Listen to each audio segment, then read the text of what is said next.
Just recently, Job Sikhala, a courageous opposition politician from Zimbabwe, made headlines with his poignant speech at the Geneva Summit on Human Rights and Democracy.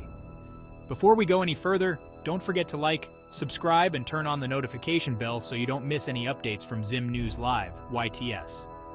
Speaking boldly against President Emerson Mnangagwa's regime, Sikhala didn't hold back as he detailed the severe human rights violations and the stifling of democratic freedoms in his country. Sikhala's speech wasn't just another political rant, it was a desperate call for international attention.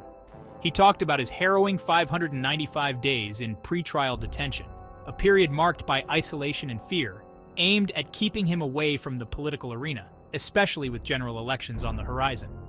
Now, this isn't just about one man's suffering. Sikhala's story is a mirror reflecting the broader situation in Zimbabwe, where the newly introduced Zimbabwe gold, or ZiG currency, has led to renewed oppression. People there are being persecuted, and activities as basic as gathering for a meeting are restricted. The repercussions of his speech were immediate and severe. Calls for his arrest have intensified back home. The rift within the political opposition is widening, and the environment is increasingly volatile. It's a stark reminder of the dangers faced by those who dare to speak out.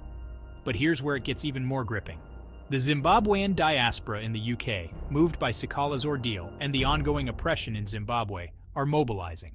They're planning demonstrations outside the Zimbabwean embassy in the UK to show solidarity and to protest against the crackdown on democratic freedoms.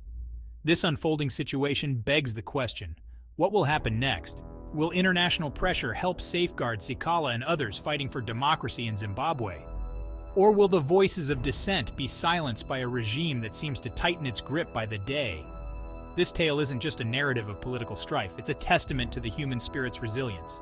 It's about the global community's role in supporting those who fight for basic human rights and freedoms, often at great personal risk. Stay tuned, stay aware, and most importantly, stay engaged.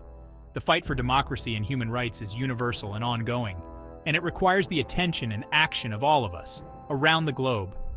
Thanks for listening. Don't forget to like, subscribe, and turn on the notification bell so you don't miss any updates from Zim News Live, YTS.